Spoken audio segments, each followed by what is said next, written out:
किसने की होगी हमारे घर से ये चोरी? मैंने सारा को देखा था खाला के कमरे से निकलते हुए। कोई बेवकूफ़ी होगा जो आपकी इस तरह की बातों के ऊपर यकीन कर लेगा, जिस हिसाब से ड्रोई अपने घर वालों के सामने बात करती है और कहती है कि मैं शरीफ सी हूँ, मैं कभी भी इस किस्म का कदम नहीं उठा सकती, मेरा किसी के साथ कोई भी राब्ता नहीं है और मैं घर के पैसे कैसे चोरी कर सकती हूँ। मैंने अपनी अंधी आंखों के साथ जो वो सारा को पैसे चोरी करते हुए देखा है, ये सब कुछ सारा ने किया है। बेचारी सारा को एक ही दिन आए हुए हैं और वो सारे के सारे घर के पैसे चोरी करके जाकर शाहरुख को देकर आ जाती है। तुम्हारी तरह तुम्हारे घर वाले जो है बेअक्ल होंगे जो तुम्हारी बातों के ऊपर यकीन कर लेंगे। अब देखना चाहिए कि ड्रोइया के लिए कौन सी मुश्किलात खड़ी होंगी, क्योंकि ड्रोइया ने ये बात तो कर दी है लेकिन वो अपने आप को मजीद जो वो दलदल में फंसाती जा रही है, क्योंकि जिस वक्त उसने बात की है और घर वालों को पता चल चुका है कि भाई ये पैसे चोरी हो रहे हैं हमारे, तो वो पैसों के ऊपर कोई बंदा बैठा देंगे तो ड्रोइया के लिए मुश्किलात खड़ी होंगी। क्योंकि शाहरुख ने जो पैसे मांगने, शाहरुख भी बड़ी दुआएं कर रहा होगा ड्रोइया को कि भाई पहली गर्लफ्रेंड है मेरी, जब बड़ी मुश्किल से ऐसी गर्लफ्रेंड मिलती हैं जो हर महीने जो पैसे भेजती रहती है, तो सुकून के साथ खाता रहे, आपको टेंशन लेने की कोई भी जरूरत नहीं है, जितने भी पैसे चाहिए मैं आपको पहुंचा दूंगी। सारा की जिंदगी में खुशी आने वाली है। दनियाल कैसे अपनी मोहब्बत का जो है वो इजहार करेगा। शीना बेगम अपनी गलती को मजीद सुधारना चाहती है, वो चाहती है कि अब ऐसा ऐसा जो है वो सारा की जिंदगी में खुशियां ला सके। वो अपनी गलती को जो है मजीद सबके सामने लाना चाहती है कि भाई सारा का सारा कसूर मेरा था, इसमें सारा को कोई भी कसूर नहीं था।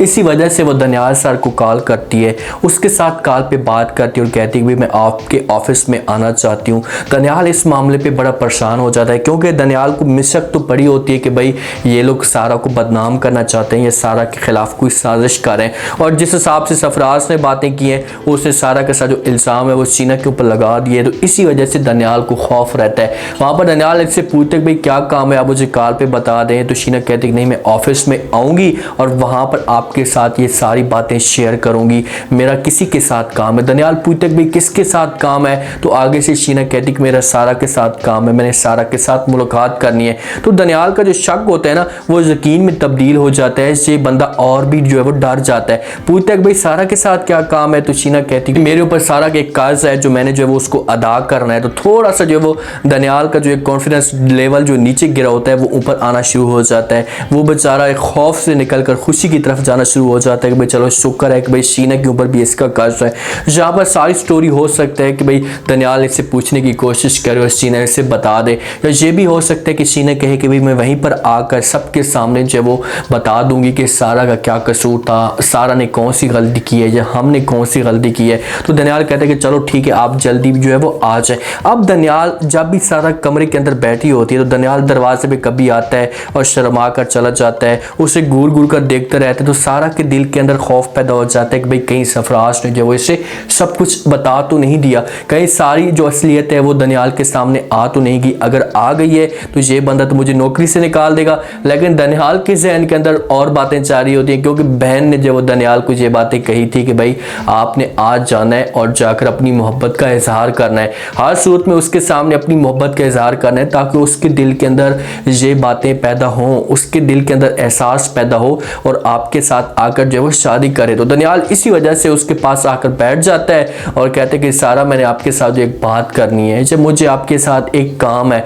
सारा डर जाती है, पूछती कि जी सर कौन सा काम है। अब सारा को अपना खौफ होता है, दनियाल के दिल के अंदर और बातें होती हैं। दनियाल कहते हैं कि भाई पता नहीं मैं आपके सामने ये बात करता हूँ तो आपको मेरी ये बात अच्छी लगती है या बुरी लगती है, जब आपके जहन के अंदर क्या बातें आती हैं। तो सारा कहती है जी सर आप बोलें तो सही क्या बात है, उसके बाद सोचेंगे या उसके बाद देखेंगे कि क्या बातें हैं या कौन सी बात मुझे बुरी लगती है। अब दनियाल इस तरह की बात को इसके साथ करने लगता ही होगा या इजहार कर भी देगा ना तो वो चीज़ सारा के दिल के अंदर पैदा नहीं होगी। दनियाल को जल्दी जल्दी अपनी मोहब्बत का इजहार करना चाहिए। अगर देर हो गई तो वहाज को भी अपनी गलती का एहसास होता जा रहा है। वहाज को अपनी गलती का एहसास हो गया और वो सारा के सामने जाकर ये सब कुछ कह देता है कि भाई मुझे माफ़ कर दो, मैं तुम्हारे साथ शादी करना चाहता हूँ। दनियाल के सपनों के ऊपर जब वो पानी फिर जाएगा।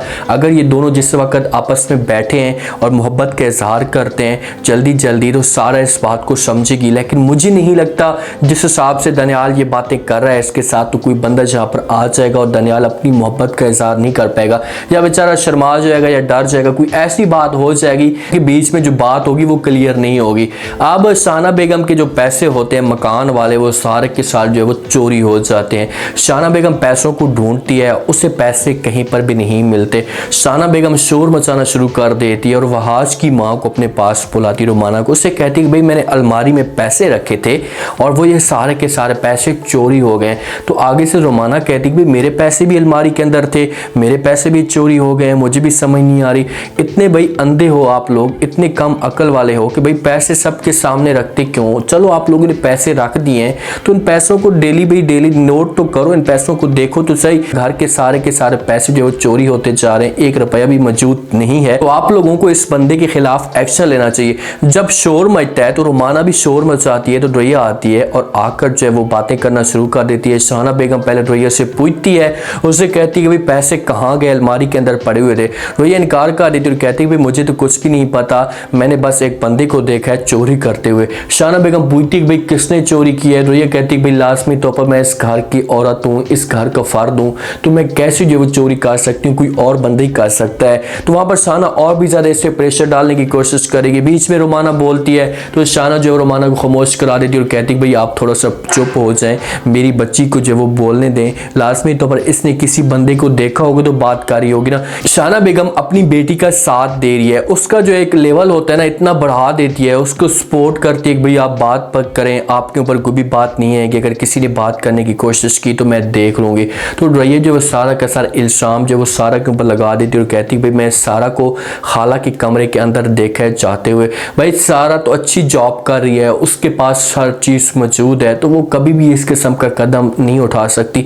आगे से रोमाना बेचारी बोलती है, वो फ़ौरन जो रही को कहती है भाई आप कैसी बातें कर रही हैं, आपके पास सबूत क्या है, कोई सबूत तो सामने लाओ, उसके बाद आप सारा के ऊपर इल्ज़ाम लगाओ। तो वहाँ पर जो वो शाना बेगम कहती है कैसी बातें कर रही हैं, आप अपनी बहू के ऊपर इल्ज़ाम लगा रही हैं और सारा कुछ जो है वो सच्चा साबित करने की कोशिश कर रही हैं। जब इन दोनों की या इन तीनों के आपस में इस हिसाब से लड़ाई जारी होती तो इतने में जो है वो वहाज और सारा आ जाते हैं, क्योंकि वहाज सारा को लेने के लिए क्या होता है, इन दोनों के आपस में रस्ते में मुलाकात हो जाती है। जब आते हैं और ये सारी की सारी बातें सुनते हैं तो वहाज जो है वो अंदर चला जाता है और जाकर अपने घर वालों के सामने ये बातें क्लियर कर देता है और कहता है कि भाई आप कैसी बातें कर रहे हैं, आप तीनों की आपस में लड़ाई है या आप दोनों की आपस में लड़ाई है, बीच में जो वो सारा को मत घसीटें, सारा कभी भी इस किस्म का कदम नहीं उठा सकती या सारा कभी भी ऐसा काम नहीं कर सकती, वो चोरी नहीं कर सकती, मैं आपको यकीन के साथ जो है वो कह रहा हूँ। जब ये बातें रोया सुनेगी तो वो बेचारी जो है वहाज की तरफ तो देखना शुरू कर देगी। ये बातें तो अपनी माँ को वो कहती थी कि भाई आप सारा को इस घर में लेकर मत हैं, अगर सारा इस घर में आ गई है तो उसके बाद ये वहाज का दिल पिघलना शुरू हो जाएगा। अब ये माँ और बेटी दोनों मिलकर कोई प्लान तैयार करेंगे। पहले तो जो है वो फौरन शाना बेगम पूछेगी रोया से कि भाई सच सच मुझे बता के पैसे चोरी किसने किए हैं। तो रोया मजबूर होकर अपनी माँ को बता देगी कि भाई मुझसे शाहरुख ने पैसे मांगे थे और उसको मैंने पैसे दे दिए, मैं क्या करूं। तो वहां पर माँ ऐसे चीखेगी चलेगी कि भाई आपको मैंने मना भी किया था कि आपने उसके साथ मुलाकात नहीं करनी, फिर भी आप उसके साथ मुलाकात करती जा रही हैं, आपको कोई शर्म आनी चाहिए, हया आनी चाहिए। लेकिन रोया कहेगी मैं मजबूर हूँ, मैं क्या कर सकती हूँ। ड्रामा इंटरेस्टिंग बन चुका है, लेकिन दनियाल को चाहिए कि भाई दनियाल जल्दी से जो अपनी मोहब्बत का इजहार करे ताकि ऐसा ना हो कि वहाज के साथ जो इसकी दोबारा शादी हो जाए, जिससे इन दोनों की मोहब्बत फिर से जो वो जागना शुरू हो जाए। क्योंकि दनियाल ने जिस हिसाब से सारा को मुश्किल से निकाला है तो हक बनता है कि दनियाल इस चीज़ को हासिल करने की कोशिश करे। उम्मीद है आज का रिव्यू, आज का ये टीजर आप लोगों को पसंद आया होगा। आपने कमेंट सेक्शन में और फीडबैक लाजमी देना और बताना कि आपको क्या लगता है कि क्या रोया ने जो इल्ज़ाम लगाया है ये सारा के ऊपर क्या ये सच साबित करेगी, कैसे साबित करेगी, किसी किसी माँ इसका साथ देने की कोशिश करेगी। सारा तो अभी भी इनको कहेगी कि भाई मैं आप लोगों को या इस घर में नहीं रह सकती, मुझे जो अलग घर लेकर दे दे, जिस हिसाब से मेरे ऊपर इल्ज़ाम लग रहा है। ये दनियाल के सामने सपोर्ट करती भी है या उसके सामने सकी बात करती है तो दनियाल इसे इनकार नहीं करेगा। लास्ट में रह दीजिएगा, चैनल को लास्ट में सब्सक्राइब कर दीजिएगा। शुक्रिया, अल्लाह हाफ़िज़।